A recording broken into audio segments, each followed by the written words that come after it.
Chinese government's intention is very clear. They want to get rid of the Uyghur Islam. They wanted to get rid of Uyghur ethnic heritage. It's very simple and very clear. In Western China, a large minority are silenced as they're brutally subjugated by the state. And most of the world leaders, they're not even batting an eye. Extreme surveillance, accounts of torture, and the detention of up to 1 million Uighur is all part of what seems to be China's attempt at eradicating the Uighur identity from its borders. Descendants of Turkic peoples, the Uighur are part European and part Central Asian. They inhabit Xinjiang, or East Turkestan as it was historically known. Their food is cosmopolitan and delicious, with influences from China, Greece, Persia and Arabia. They have a vibrant folk dance called Sanam, and a language that can be written in the Arabic, Latin and Cyrillic alphabets. It's a beautiful culture that China exploits to boost tourism, while also suppressing the people who make it. See, the Uighur follow Sunni Islam and want independence from China. China has been trying to change this for decades. Back in 1949, Mao Zedong's Communist Party took control of China after a deadly 5-year civil war and immediately invaded a disputed Xinjiang to prevent Russia from taking it over. Religion was considered incompatible with communism, and so a crackdown quickly began on all expressions of faith. Uyghurs were punished for praying in public and found their mosques demolished or converted for other uses. With the help of government money, China's dominant Han ethnicity began to migrate to the region in the 1950s. They built settlements and set up the most successful businesses in Xinjiang. The Han now make up 39% of the population, a number that's steadily increasing. So we've seen 1,000% increase in Han population since 1949. Uyghurs see the Han folks as coming to take their land and to kind of transform their societies. It's a really kind of a classic settler colonialism situation where they see these people as invaders and as occupiers of their land. Poorer Han across China routinely move west to work for the Bingtuan, a paramilitary group that takes over land and resources taken from Uyghurs by the government. Established in 1954 by Mao, the original Bingtuan were soldier farmers, off-duty servicemen who were put in Xinjiang to defend the province from Russia. Russia became less of a threat, but the organization grew. It's now 3 million strong and operates more than 2,000 companies in agriculture, energy, security, finance and media. The Bingtuan administrative divisions enforce the central government's anti-Uyghur policies whilst they profit from their annexed land and resources. They exported $6.7 billion worth of goods in 2017, including nearly a fifth of the world's ketchup, and tons of cotton to luxury clothing brands. What's more, Xinjiang is extremely rich in fossil fuels. The region has an estimated 150 billion barrels in oil reserve, 40% of China's coal, and the Tarim Basin also provided 23.5 billion cubic meters of natural gas in 2017. These raw materials are transported to China's manufacturing hubs. It's a multi-billion-dollar process where everyone benefits except the Uyghur, who are excluded from many employment opportunities and in some areas make only $12 a month.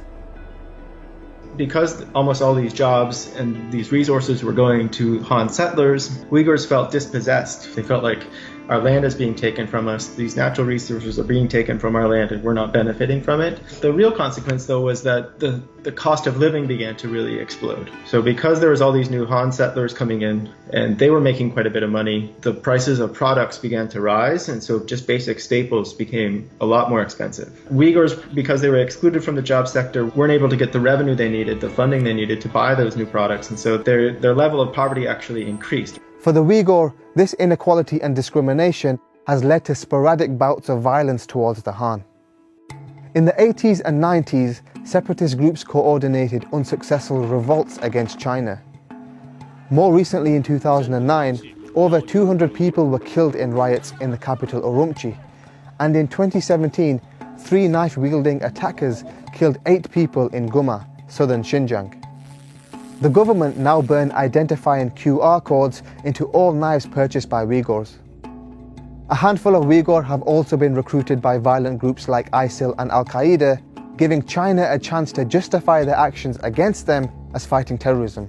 But the authorities are treating any expression of Uighur identity as part of what they call the three evils: separatism, terrorism, and religious extremism.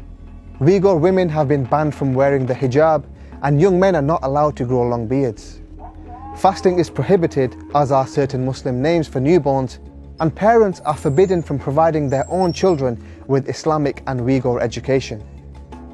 Youth under 18 are not allowed in mosques during sermons, and the Quran itself must be approved by the state, meaning the text is altered to fit the Communist Party's ideology. The Hajj pilgrimage is also not permitted, as there's restricted freedom of movement. Many passports were seized in 2016 when Chen Quanguo was given authority over Xinjiang. His last job was leading the crackdown on dissent in Tibet. Xinjiang today is essentially a well-funded police state in which the Chinese government uses advanced technology, propaganda, and fear of imprisonment to control the actions and thoughts of the Uighur. Friday morning, you get up, try to go to mosque. The Chinese government stops you. They force you to go through iris scan, full body search. And then you go into the mosque and you look up to Xi Jinping's picture to pray. You're not supposed to have somebody's image in the mosque, but they worship the red flag and Xi Jinping's picture in the mosques. In 2017, China spent $8.5 billion to monitor every aspect of Uighur life. Xinjiang is littered with thousands of cameras, many with facial recognition technology, and vehicles are registered to track any suspicious movements between areas. Wi-Fi sniffers and a mandatory mobile app regularly scan Uighur devices for content deemed politically incorrect.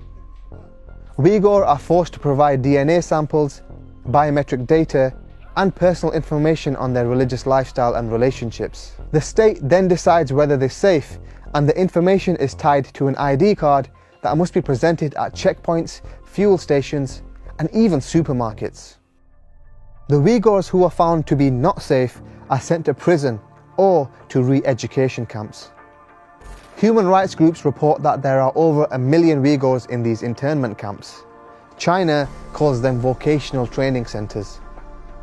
People put here are accused of extremist behaviors, such as marrying in a religious ceremony, refusing to watch state TV, or even a slight change in routine, such as purchasing more food than usual. They force people to, raise the Chinese flag outside their home, to post posters of Xi Jinping and other leaders in their home. And also when they go into people's homes, they check to see if there's any Islamic imagery on the walls, any quotations from the Quran, or pictures of a mosque or something like that, which is something that many Uyghurs had before. If they see any of those things, then they say, oh, this is an extremist person or it's an extremist, suspicious person.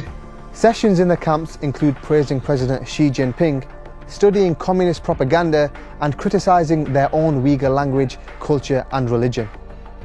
There have also been accounts of people being tortured, beaten, and even killed in these camps. China denies any breach of human rights. 当前新疆社会大局稳定，经济发展势头良好，各民族人民和谐相处，享有充分的宗教信仰自由。 But according to WikiLeaks, China successfully lobbied Saudi Arabia, Egypt, and others to prevent them from releasing statements on the treatment of Uyghur after the Urumqi riots of 2009. That may explain the lack of global condemnation, but there could be another reason why countries are failing to speak up. China is in the preliminary stages of the multi-trillion-dollar Belt and Road Initiative. It's an ambitious infrastructure project that spans over 60 countries and aims to make it easy for the world to trade with China, mostly through Xinjiang, the homeland of the Uyghur. China could be indirectly buying the silence of many of these nations. The countries involved will receive loans in the millions of dollars to develop structures, roads, railways, and pipelines. And this may be enough to make them turn a blind eye to the plight of the Uyghur. No one is speaking out, particularly in the Islamic world.